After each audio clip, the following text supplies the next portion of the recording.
The best way to truly defeat someone who tried to hurt you is not through revenge, but through indifference. Think about it, nothing stings more than being treated as if you never existed.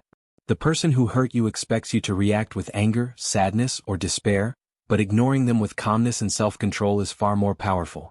When you don't react, don't fight back, and don't seek revenge, you are silently showing that they never had any control over you.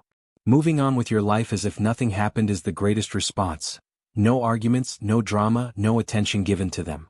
In the end, your silence becomes their punishment and your peace becomes their humiliation.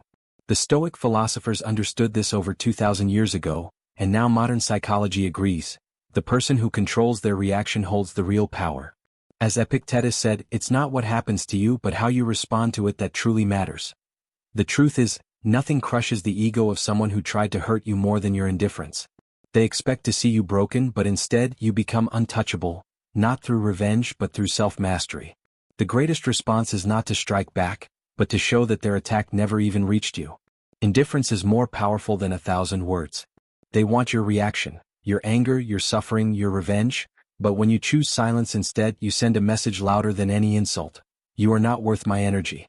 This is what hurts the most because your calmness reflects their failure.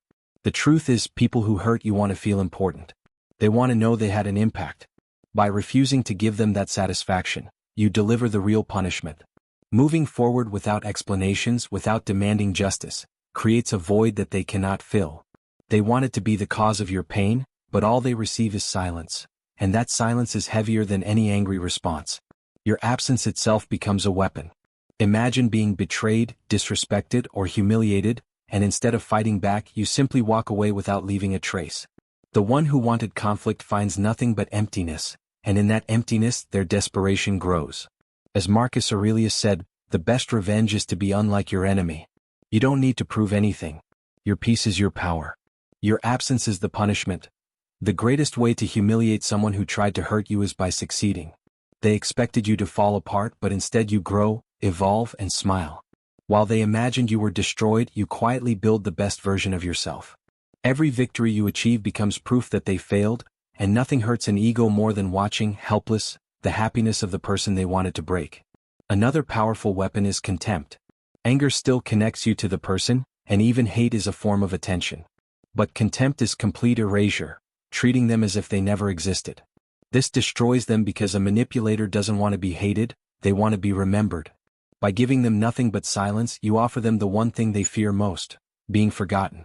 As Epictetus said, evil should not be answered with shouting but with silence. True power lies in self-control.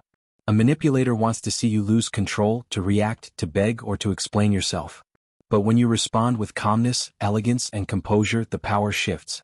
You show that you control your own mind, not outside events, just as Marcus Aurelius taught. This is not weakness. It is one of the strongest forms of strength because it makes it clear they never had control over you in the first place. Walking away in silence is one of the hardest blows you can deliver. If you fight back, they still have your attention. If you argue, there is still dialogue. But when you disappear without explanations or goodbyes, you take all control from their hands. Seneca warned us not to argue with fools because their words are traps. By leaving with dignity, without anger or resentment, you leave them alone with their mistake. What once felt like victory becomes a prison of their own guilt and regret.